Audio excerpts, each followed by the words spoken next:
Bhargav বৰবৰাক arrest কৰিব লাগিবই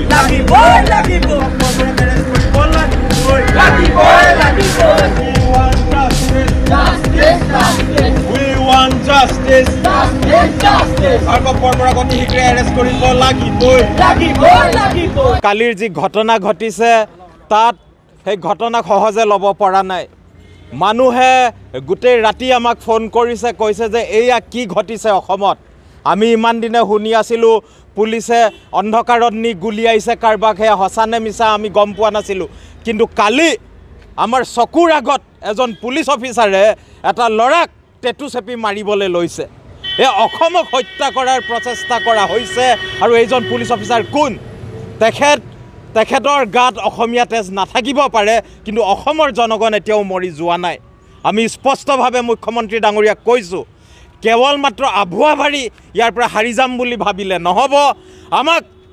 action লাগিব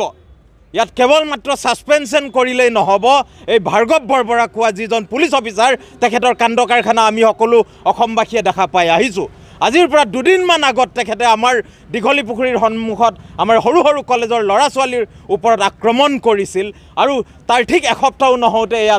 চক এটা সাধাৰণ খাটি খোৱা জ্ঞানদীপ হাজৰিকা কটন কলেজৰ এটা ষ্টুডেণ্ট হয় আমাৰ অসমৰ ভৱিষ্যত হয় সেই ল'ৰাটোক টেটুত চেপি মাৰিবলৈ লৈছে নিজৰ পেটৰ তাৰণাত ডেলিভাৰী বয় হিচাপে কাম কৰি পঢ়ি আছিল সেই ল'ৰাটোৰ ওপৰত তেনে অত্যাচাৰ কৰিছে আৰু আমি স্পষ্টভাৱে সকলোৱে কৈছোঁ অসমবাসীয়ে গম পাইছোঁ যে এই পুলিচ অফিচাৰজন কোনো কাৰণে ফিট নহয় এজন পুলিচ হ'বৰ কাৰণে এজন পুলিচ হ'বৰ কাৰণে হ'লে এনেধৰণে পাব্লিকক টেটুত চেপি মৰাৰ কিবা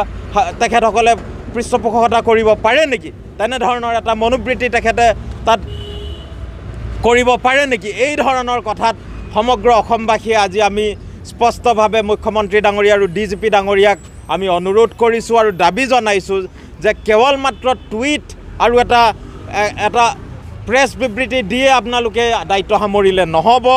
আমি দেখা পাব লাগিব যে কোনো কাৰণতে ভাৰ্গৱ বৰবৰাই পুলিচৰ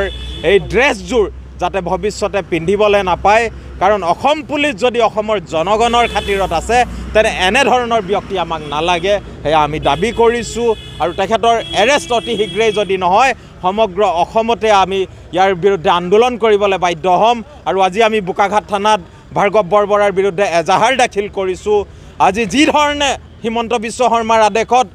গুজৰাটৰ পৰা জিগ্নেশ মেৱানীৰ দৰে এজন MLA আনি পেলাই আমাৰ কুকুৰাঝাৰত এৰেষ্ট কৰিব পাৰে থানাত থ'ব পাৰে আজি আমি চাম মুখ্যমন্ত্ৰী ডাঙৰীয়া কেৱল মাত্ৰ তেখেত এজন মুখেৰে কথা কোৱা এজন মুখ্যমন্ত্ৰী নে এই পুলিচ প্ৰশাসনৰ বিৰুদ্ধে তেখেতে একশ্যন ল'ব